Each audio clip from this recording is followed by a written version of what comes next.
नमस्कार, स्वागत है आपका हॉर्नबिल टीवी भारत पर। आइए देखते हैं अब तक की खबरें। अरावली एसओजी पुलिस ने बायड़ में रामास गांव में बांग्लादेशी युवक बशीर अहमद अब्दुल मनान को गिरफ्तार किया। युवक को इंडियन पेट्रोल पंप के पास पकड़ा गया। वह पिछले 16 दिनों से रामास गांव में रह रहा था और स्थानीय युवती सुल्ताना बानो के साथ संपर्क में था। गिरफ्तार युवक के पास कोई भारतीय वीज़ा नहीं था।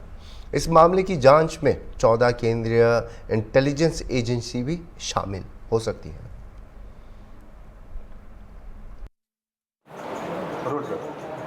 11 तारीख के रोज़ जब हमारी एसओजी की टीम रूटीन पेट्रोलिंग कर रही थी बायड़ में, जब हमारे खानगी बातमीदार से ये बातमी मिली कि वात्रक के पास जो पेट्रोल पंप है वहाँ कोई शंकास्पद आदमी चेक्स टी शर्ट में घूम रहा है, और ये बातमी मिलते ही एसओजी की team led by SOG PSI GR Chaudhary वहाँ पहुँचे और उस आदमी से जब पूछपरछ की गई तो जो प्रिलिमिनरी जो प्राइमा फेसी हमें पता चला कि ये जो आदमी था जिसका नाम है बशीर अहमद अब्दुल, ये रहने वाला है बांग्लादेश का नागरिक है एवं सुल्ताना बानू कर एक जो रमोस गांव की रहने वाली जो एक महिला है उसके टच में आकर उससे जान पहचान होने के कारण वो यहाँ आया था और उसी के साथ उसके घर में रह रहा था।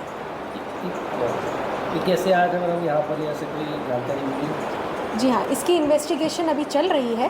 पूरा जो रूट है वो बैक ट्रैक कर रहे हैं हम। जो लैंड रूट है उसकी भी हम पूछपरछ जो अक्यूज़्ड है उसके साथ कर रहे हैं। चूँकि ये मैटर नेशनल सिक्योरिटी का है एवं ये बांग्लादेश का नागरिक है और इसके पास अभी कोई वैलिड वीज़ा नहीं है इंडिया का, इसीलिए जो नेशनल एजेंसीज़ हैं 14 नेशनल एजेंसीज़ को जान कर दी गई है और उनके आने के बाद जो जॉइंट इंटरोगेशन होगा उसके बाद ही और इसमें कुछ पता चल पाएगा। सर, उस जांच में कोई केंद्रीय एजेंसी कोई जुड़ने वाली है? जी हाँ, इसमें 14 एजेंसियाँ जुड़ने वाली हैं, उन सभी को जान कर दी गई है और वो जल्द से जल्द जैसे आएंगी फिर जॉइंट इंटरोगेशन किया जाएगा। महिला के संपर्क में कैसे आया, कैसा कुछ जानकारी? ये इन्वेस्टिगेशन चल रहा है। मैम कितने दिन से था, वैसे कुछ मालूम हुआ कि मतलब 6 महीने से तकरीबन? नहीं, करीबन 16 दिन से था और उसके बाद एसओजी को बात भी मिली थी एंड फिर एसओजी ने उसे नज़र कैद में अभी रखा है। वो आज का एक अखबार में दिखा है वो दुबई में उसके संपर्क में आया था, वो इंटरोगेशन जारी है। राष्ट्रीय लोक दल के कार्यालय पर आज विभिन्न दलों के नेताओं ने पार्टी की सदस्यता ग्रहण की। आरएलडी के राष्ट्रीय महासचिव त्रिलोकी त्यागी ने इन नेताओं को पार्टी में शामिल किया। उन्होंने मीडिया से बातचीत में कहा कि उत्तर प्रदेश में आरएलडी का जनाधार तेजी से बढ़ रहा है, जिससे अन्य पार्टियों के नेता भी आरएलडी में शामिल हो रहे हैं। त्रिलोकी त्यागी ने आगामी विधानसभा चुनावों को लेकर बताया कि आरएलडी भारतीय जनता पार्टी के साथ गठबंधन में उत्तर प्रदेश की 10 सीटों पर चुनाव लड़ेगी। उन्होंने कहा कि उपचुनाव में आरएलडी कितनी सीटों पर चुनाव लड़ेगी इस पर अभी चर्चा चल रही है, लेकिन सभी सहयोगी दल मिलकर चुनाव लड़ेंगे। तो कश्मीर में हिंदू माइनॉरिटी में, हम नॉर्थ ईस्ट की बात करते हैं तो हिंदू माइनॉरिटी में, हम बात करेंगे भारतवर्ष में जब हम माइनॉरिटी की बात करेंगे तो हिंदू भी बहुत जगह माइनॉरिटी में, बांग्लादेश में हिंदू माइनॉरिटी में, हिंदुस्तान में मुसलमान माइनॉरिटी में, हम माइनॉरिटी के साथ खड़े और जो माइनॉरिटी पे अत्याचार हो रहा है हम उस सरकार से कहेंगे कि उसको तुरंत बंद करें। उनके जो घर ढाए गए हैं, उनके जो धार्मिक स्थलों को क्षति पहुंची है, सरकार उसका निर्माण कराए, ये लोक दल की मांग है। कई संगठन ये मांग कर रहे हैं कि जिस तरीके से शेख हसीना जो प्रधानमंत्री है उसको पनाह दी गई, उसी तरीके से वहाँ पे माइनॉरिटी जो हिंदू है उनको पनाह दिया जाए, इसको कैसे देखते हैं? देखिए, ऐसा है, ये मामला केंद्र सरकार के पास है, ये आवर्जन विभाग का मामला है, ये तय होगा कि कौन अंदर आएगा कौन बाहर जाएगा, इसे मैं नहीं तय कर सकता। आपके सहयोगी? हाँ, सहयोगी हैं, मैं कह रहा हूँ आपको, मैं आपसे साफ तौर से कह रहा हूँ उनको वहीं ठीक से सुरक्षित रखा जाए जहाँ उनके घर ढाए गए, उनके घरों को ठीक किया जाए, जहाँ धार्मिक स्थल ढाए गए उनको ठीक किया जाए, वहाँ पर उनकी रक्षा की जाए। जब हम यहाँ माइनॉरिटी के लिए लड़ते हैं तो वहाँ की माइनॉरिटी के लिए क्यों नहीं लड़ेंगे? हम माइनॉरिटी के साथ हैं। अगर कश्मीर में माइनॉरिटी पर अत्याचार होता है तो मैं साफ तौर से कहना चाहता हूँ मैं माइनॉरिटी के साथ खड़ा हो जाऊंगा। अगर लखनऊ में माइनॉरिटी के साथ अत्याचार हो जाएगा तो लोकदल माइनॉरिटी के साथ खड़ा, हम इसमें कहीं गुरेज नहीं है। हम सब धर्मों का सम्मान करते हैं और मानवता की रक्षा के लिए बांग्लादेश से लेकर भारतवर्ष तक लोकदल का स्टैंड बिल्कुल क्लियर है। हम सरकार से मांग करते हैं और मैं कहता हूं कि हम सरकार से मैं मांग करता हूं पार्टी की तरफ से कि सरकार सख्ती के साथ बांग्लादेश सरकार से बात करे और वहां माइनॉरिटी की हिफाजत करे। देखिए, ऐसा है, कांग्रेस अपनी विचारधारा से बहुत पहले ही भटक चुकी है। हमने काफ़ी संयम किया हम लोगों ने, हमारे जैसे युवा लोग जो हैं, खासतौर दलित समाज के जो लोग हैं, उन्होंने बहुत संयम किया और बहुत देखा है कांग्रेस जिस तरीके से दलित हितैषी बनने की कोशिश करती है, जिस तरीके से बात करती है, उसके विपरीत कार्य कांग्रेस पार्टी में किया जा रहा है। जब सुप्रीम कोर्ट द्वारा एक प्रस्ताव दिया जाता है सब क्लासिफिकेशन का रिजर्वेशन में SC ST के लिए, तो कांग्रेस के किसी भी नेता ने, जिम्मेदार व्यक्ति ने, राहुल जी ने, प्रियंका जी ने आगे बढ़कर ये सवाल पार्लियामेंट में नहीं उठाया, जबकि उठाना चाहिए था। सरकार ने तो NDA की सीधे सीधे खारिज कर दिया कि इस तरह कोई व्यवस्था नहीं, इस तरीके की चीज़ों पर चर्चा नहीं होनी चाहिए। मगर विपक्षी दलों का काम होता है कि आप इन मुद्दों को उठाएं, उन मुद्दों पर बात करें। ट्वीट कर देने से महज कार्य नहीं होते हैं, राजनीति इस तरीके से नहीं होती, जनसेवा इस तरीके से नहीं होती। कांग्रेस में पूर्णतः राजनीति जो है वो ट्वीट की है, और अब कांग्रेस जैसी कुछ सीटें जीत गई है तो जो अहंकार कांग्रेस का है वो तिगुना चौगुना हो गया है। और आगामी चुनाव में आपको नजर आएगा किस तरीके से कांग्रेस फिर से मुंह की अपनी खाने जा रही है। और दलितों का जहां तक सवाल रहा, कांग्रेस के राष्ट्रीय अध्यक्ष खड़गे साहब ये कहते हैं कि संविधान लागू करने में महात्मा गांधी और नेहरू जी का योगदान। अब बाबा साहब को भूल गए, जिस बाबा साहब की वजह से इतनी बार वो सांसद हुए, मंत्री हुए, एक पार्टी के राष्ट्रीय अध्यक्ष हैं, उन बाबा साहब को भूल गए। तो कांग्रेस की जो घिनौनी सच्चाई वो यही है कि दलितों को वोट बैंक के तरह पिछले 70 सालों से इस्तेमाल किया गया और उन दलितों को ना बढ़ाया गया, ना लीडरशिप को नए लोगों को बढ़ाया गया, ना काम किया गया। केवल वोट के लिए कांग्रेस दलितों के पास पहुंचती, दलितों के घर जाती है और बड़ी बड़ी बातें करती, ट्वीट करती है एसी कमरों में बैठ के। मैंने बहुत करीब से प्रियंका जी के साथ भी कार्य किया, मगर जो वर्किंग है, जो प्रोसेस है, जो उनकी टीम के लोग हैं, वही नहीं चाहते हैं कि पार्टी आगे बढ़े और लोग आगे बढ़े, जनता की आवाज़ पहुंचे। केवल बंदरबाट पार्टी में चल रहा है, पैसे का लेन देन हो रहा है हर प्लेटफॉर्म पे, चाहे वो लोकसभा के टिकट हो, चाहे विधानसभा के टिकट हो। बहुत बुरी स्थिति है पार्टी की। आज वही देखते हुए हमने राष्ट्रीय लोकदल का दामन थामा है, चौधरी चरण सिंह जी की नीतियों से प्रभावित होकर। जैसे कि हमारे नेता जयंत चौधरी जी मुखर होकर तमाम मुद्दों पर बात कर रहे हैं, अब केंद्र में मंत्री बने हैं, उत्तर प्रदेश में भी सरकार में हम साथी हैं, तो जो भी जन समस्याएं हैं उन मुद्दों को हम आगे बढ़ चढ़ कर उठाएंगे। जो स्टैंड हमारी पार्टी का होगा वो हम लेंगे। कोई हम पिछलग्गू पार्टी की तरह अपना फायदा निकालने के लिए कि हमारे पास ये रहे वो रहे, वो हम राजनीति नहीं करती RLD। हम जनता की लड़ाई लड़ते हैं, किसानों की आवाज़ है, किसानों के लिए आगे लड़ाई लड़ते रहेंगे और कार्य करते रहेंगे। कई सवाल रहते हैं जहन में, हम लोग अपने पुरानी बातों पर काम करते हैं। किसानों के सवाल पे अभी पिछले हफ्ते जयंत चौधरी जी, मैं, राम आशीष जी और हमारे MLA हम सब लोग मुख्यमंत्री जी से मिले थे। हमने तब भी तमाम किसानों की समस्याएं, नौजवानों की समस्याएं हमने उनके सामने रखी। और मैं आपसे कह रहा हूं कि हमारा एजेंडा कोई नहीं बदला है। हमारा एजेंडा वही है, चौधरी चरण सिंह की नीति, और लोकदल अपने एजेंडे पे काम कर रहा है। हम सरकार के सहभागी हैं, हम NDA में हैं, लोकदल अपना काम कर रहा है। और कोई बात आपको करनी है तो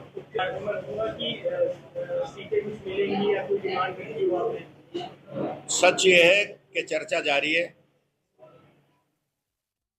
फर्स्ट राउंड में बात मेरी भी हुई है, बात हम कर रहे हैं, पर अभी कोई फाइनल बात नहीं है। अभी 10 की 10 सीटों पर तैयारी लोकदल कर रहा है। हाँ, ये अलग हो सकता, कहीं कोई सिंबल हो, कहीं कोई सिंबल हो, कौन कहाँ लड़ेगा ये कोई सवाल अभी तय नहीं हुआ।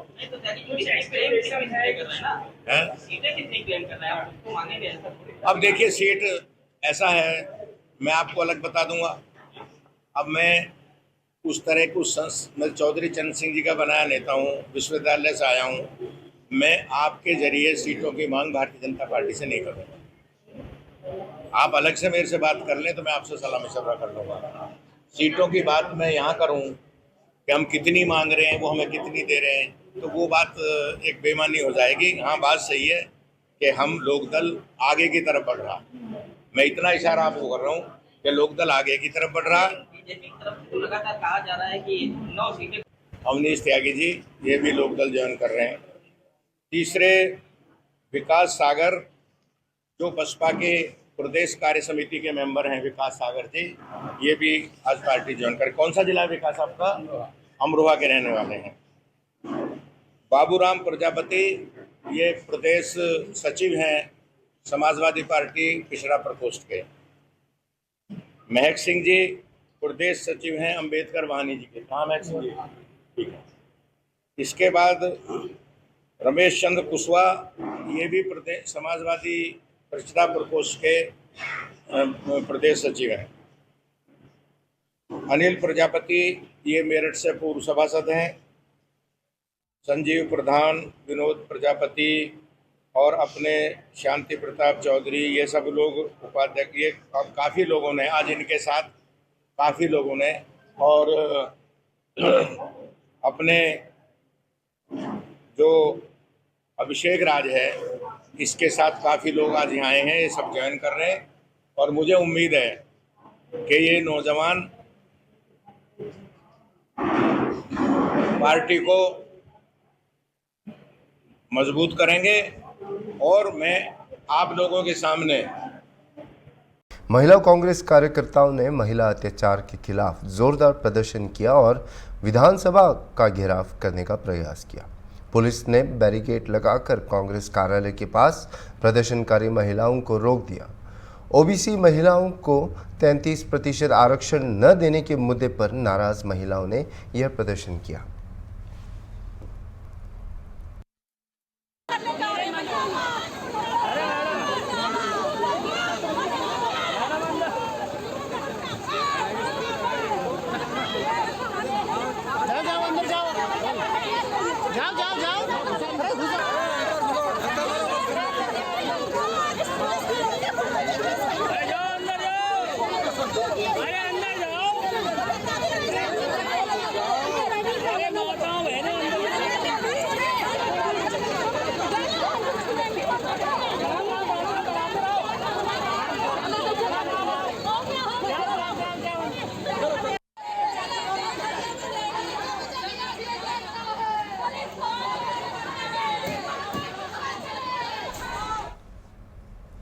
लोकसभा चुनाव में मिली करारी हार और खिसके जनाधार को लेकर भाजपा में चिंतन मंथन के साथ ही डैमेज कंट्रोल शुरू हो चुका है।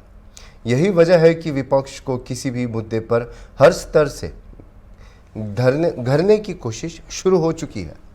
ताज़ा मामला अयोध्या में नाबालिग से गैंग रेप का है और इस मामले को लेकर भाजपा समाजवादी पार्टी को घेरने में कोई कसर नहीं छोड़ रही। पीड़िता पिछड़ी जाति से ताल्लुक रखती है, जिसके चलते भाजपा शासित राज्यों के पिछड़े वर्ग के मंत्री न सिर्फ अयोध्या में पीड़िता के परिवार से मिल रहे हैं, बल्कि समाजवादी पार्टी के पीडीए पर भी सवाल उठा रहे हैं। इसी कड़ी में बिहार सरकार के पिछड़ा वर्ग एवं अति पिछड़ा वर्ग कल्याण मंत्री हरीश साहनी अयोध्या में पीड़िता से मिले और उसके परिजनों को सरकार द्वारा हर तरह की मदद करने का भरोसा दिलाया।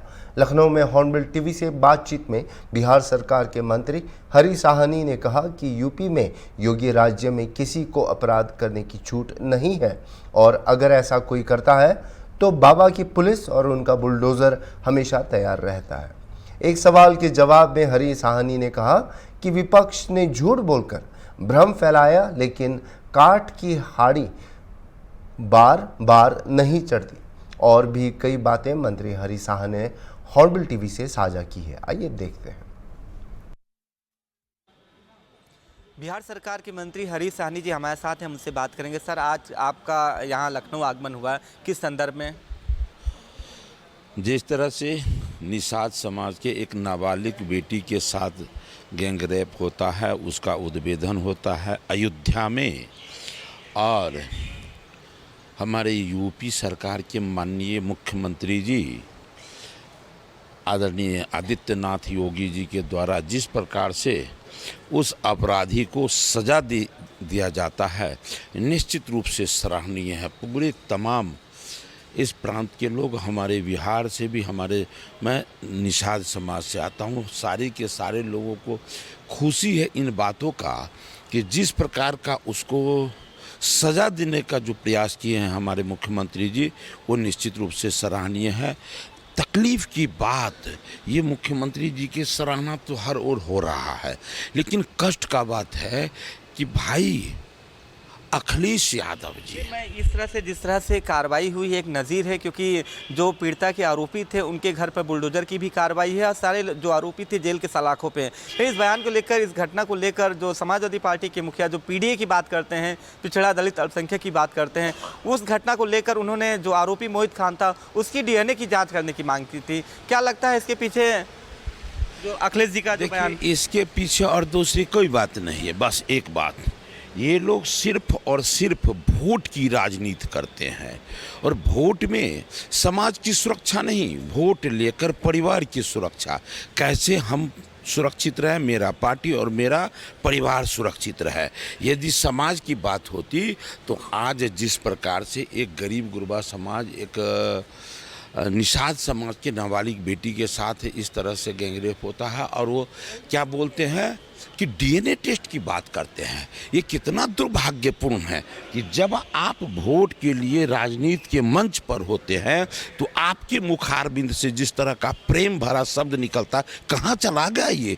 इसी तरह जब कथनी और करनी में अंतर होता है तो लोग समझ जाते हैं कि ये केवल और केवल वोट का राजनीति करते हैं। जो यहाँ स्पष्ट दिखाई देता है वो काम करने का काम किए हैं तो वो हमारे आदित्यनाथ योगी जी, यानी मुख्यमंत्री जी जो कहते हैं वो करते हैं और जो विपक्ष है उसकी कथनी करनी में अंतर है, चाहे अपराध हो या जैसा। जमीन और आसमान का अंतर है। कैसे कैसे झूठ बोलकर गरीब गुरबा समाज से वो वोट लेने का काम किए हैं, लेकिन जब उसके रोटी और सुरक्षा की बात आती है तो कैसे जात पात करके अपने उन दोषियों को जो गुंडा राज में जिस तरह से उसको पाल पोस कर सुरक्षित रखते थे, आज भी वो दुस्साहस करते हैं कि जो इस तरह का अपराधी पकड़े जाते हैं उसको वो सुरक्षित रखने का वो काम करते हैं, उसका पक्ष लेने का काम। ये बड़ा दुर्भाग्यपूर्ण है, लेकिन आज प्रांत और देश की जनता इन विषयों को अब स्वीकार नहीं करेगी। वो हर सूरत में वो चाहती है,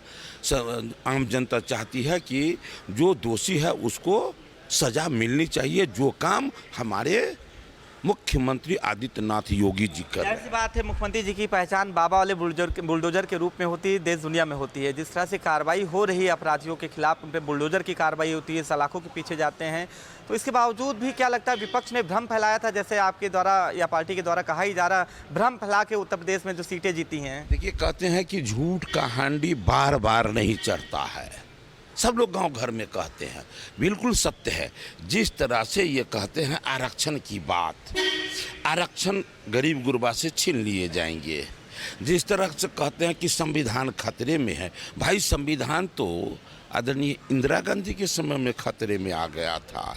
संविधान तो हमारे बिहार में आदरणीय लालू प्रसाद यादव जी के कार्यकाल में आया था कि भाजपा ने नहीं, वहाँ अदालत ने कहा था। अब जो 10 जो बाई इलेक्शन होने जा रहा है, ये सब मुद्दों पर यानी जो भ्रम अब चलेगा नहीं, अब 10 जो बाई इलेक्शन है वो सीटें जीतेंगे। वो भ्रम में जनता नहीं पड़ेगी और फिर से यूपी और बिहार में एनडीए की सरकार मजबूत सरकार बनेगी। ये जनताओं का राय है, सबको पता चल गया है। देश का रक्षा, धर्म की रक्षा, संस्कृति की रक्षा का बात कोई कर सकता है तो भाजपा एनडीए ही कर सकता है, इसीलिए लोगों को भरोसा है। जाहिर सी बात है, आप हरीश साहनी जी हैं जिन्होंने जो बिहार सरकार के मंत्री, जिनका साफ कहना है कि मुख्यमंत्री योगी आदित्यनाथ की पहचान बाबा वाले बुलडोजर के रूप में होती है, उनके वो जो कहते हैं वो करते हैं, यानी उनकी कथनी और करनी में कोई अंतर नहीं है। और रही विपक्ष की बात, विपक्ष ने भ्रम फैलाया था, लेकिन अब विपक्ष का भ्रम भी टूट चुका है और 2017 में 2027 हो या जो बाई इलेक्शन है वो पूरी के पूरी भारतीय जनता पार्टी जीतेगी और 2027 में एक बार फिर से यूपी में भारतीय जनता पार्टी यानी एनडीए की सरकार बनेगी। वीडियो जर्नलिस्ट अनुज सैनी के साथ अनूप चौधरी, हॉर्नबिल टीवी, लखनऊ। उत्तर प्रदेश अधीनस्थ सेवा चयन आयोग द्वारा विभिन्न विभागों में चयनित अभ्यर्थियों को मुख्यमंत्री योगी आदित्यनाथ ने नियुक्ति पत्र बांटे। लोक भवन के सभागार में नियुक्ति पत्र वितरण कार्यक्रम में सरकार के दावों के मुताबिक युवाओं को सरकारी नौकरी देने के मामले में यह अगला कदम है और पूरी भर्ती निष्पक्ष एवं पारदर्शी तरीके से हुई है। विभिन्न विभागों में कुल 1036 युवाओं को सरकारी नौकरी मिली है। इस दौरान सीएम योगी के हाथों नियुक्ति पत्र पाए अभ्यर्थियों से हॉर्नबिल टीवी ने खास बातचीत की। सभी ने क्या कुछ कहा, सुनिए। उत्तर प्रदेश अधीनस्थ सेवा चयन आयोग द्वारा चयनित अभ्यर्थियों को आज मुख्यमंत्री योगी आदित्यनाथ ने नियुक्ति पत्र बांटे हैं। कई विभागों के अभ्यर्थियों को नियुक्ति पत्र बांटे गए। हमारे साथ मौजूद हैं, देखिए आप देख सकते हैं इनको, मुख्यमंत्री योगी आदित्यनाथ के द्वारा इनको नियुक्ति पत्र बांटे गए हैं। हम इनसे बात करेंगे। किस विभाग के नियुक्ति पत्र हैं आपका? कृषि मंडी का। क्या नाम है आपका? नित्यानंद वर्मा। नित्यानंद जी, जैसे मुख्यमंत्री कह रहे थे निष्पक्ष और पारदर्शी तरीके से भर्ती हुई है, वाकई में क्या लगता है? जी बिल्कुल निष्पक्ष और पारदर्शी तरीके से हुआ है और हम ये नियुक्ति पत्र पा करके बहुत खुश हैं और हम विभागों में जो है हमारा जो है योगदान जो है अच्छे तरीके से हो, इसका जो है हम मुख्यमंत्री से प्रेरणा लेके जा रहे हैं और ऐसा प्रदर्शन करेंगे। चलिए हम और भी लोगों से बात करेंगे। क्या नाम है आपका? मेरा नाम हरेंद्र कुमार। हरेंद्र जी, आज मुख्यमंत्री योगी आदित्यनाथ के द्वारा आप लोगों को नियुक्ति पत्र मिला, कैसा लग रहा है? क्या कभी सोचा होगा मुख्यमंत्री योगी आदित्यनाथ खुद नियुक्ति पत्र बांटेंगे? हाँ देखिए, राज्य सरकार में जब कर्मचारियों की नियुक्ति होती है तो माननीय मुख्यमंत्री जी ने एक अच्छी पहल करी है कि खुद आगे आके वो नियुक्ति पत्र वगैरह हमें दे रहे हैं। मंडी परिषद में काफ़ी टाइम बाद 2005 के बाद ये भर्ती आई है, काफ़ी लंबे समय बाद, और बिल्कुल पारदर्शी तरीके से भर्ती हो रही है। मुख्यमंत्री खुद सामने आके नेतृत्व कर रहे हैं, काफ़ी अच्छा लग रहा है, प्रदेश आगे बढ़ रहा है। अच्छा, और भी लोगों से बात करेंगे। क्या नाम है आपका? अभिषेक सिंह। अभिषेक जी, जिस तरह से निष्पक्ष और पारदर्शी तरीके से आप लोगों को नियुक्ति मिली है, कैसे मुख्यमंत्री जी ने कहा कैसे उनके सपने को साकार करेंगे, कैसे यूपी को विकास में अपना योगदान देंगे? हम लोग को जहाँ भी जिस जिले भी नियुक्ति मिलेगी वहाँ पे हम लोग अच्छे से कार्य करेंगे और माननीय मुख्यमंत्री जी के विजन को आगे बढ़ाएंगे। अच्छा ठीक है, जो मुख्यमंत्री जी का सपना है कि उत्तर प्रदेश को आगे बढ़ाना है, उसी दिशा में जितने अभ्यर्थी हैं उनका साफ कहना है जो मुख्यमंत्री जी ने उनको जो बातें कही है, जो पाठ पढ़ाया है, वो अपने विभाग में जहां पर भी उनकी नियुक्ति मिलेगी उनको वहां पर उसको पूरा करेंगे। और भी लोग हैं जिनसे बात करेंगे, साथ में तमाम लोग अभ्यर्थी। मैम, क्या नाम है आपका? जी आशा। किस विभाग में नियुक्ति पत्र मिला है? मंडी पर्यवेक्षक में। अच्छा, आप लोग को मुख्यमंत्री योगी आदित्यनाथ ने खुद नियुक्ति पत्र दिया है, क्या कभी सोचा था कि मुख्यमंत्री योगी आदित्यनाथ के द्वारा नियुक्ति पत्र मिलेगा? कैसा एक्सपीरियंस रहा? बहुत अच्छा लग रहा है, लेकिन मैंने सोचा नहीं था, लेकिन अच्छा लग रहा है बहुत। कैसे उनके सपनों को कैसे सरकार साकार करेंगे उत्तर प्रदेश को आगे डेवलपमेंट में? मैं अपना पूरा जो मुझसे हो सकेगा मैं पूरा योगदान दूंगी इस फील्ड में। और भी लोगों से बात करें। क्या नाम है? सर सुनीता यादव। मुख्यमंत्री जी ने निष्पक्ष और पारदर्शी तरीके से, उनका कहना है निष्पक्ष और पारदर्शी तरीके से नौकरी दी गई है, नियुक्ति पत्र बांटे गए हैं, तो कैसे उनके सपनों को कैसे साकार करेंगे? मैं अपना पूरी तरीके से अपना योगदान दूंगी इस पोस्ट पे, जो भी मेरी नियुक्ति हुई है इस पोस्ट के लिए मैं अपना पूरी तरीके से अपना योगदान दूंगी। Sir thank you. ये तमाम जो चयनित अभ्यर्थी हैं, कई विभागों के जो चयनित अभ्यर्थी थे उनको मुख्यमंत्री योगी आदित्यनाथ ने आज लोक भवन के सभागार में नियुक्ति पत्र दिया है। और जो चयनित अभ्यर्थी हैं जो नियुक्ति पत्र पाए, उनका साफ कहना है जिस तरह से निष्पक्ष और पारदर्शी तरीके से उनकी भर्ती हुई है, उसी तरह से निष्पक्ष और पारदर्शी तरीके से यूपी के डेवलपमेंट में अपना योगदान देंगे। वीडियो जर्नलिस्ट अनिल सैनी के साथ अनूप चौधरी, हॉर्नबिल टीवी, लखनऊ। अभी के लिए इतना ही और खबरों के लिए देखते रहिए हॉर्नबिल टीवी।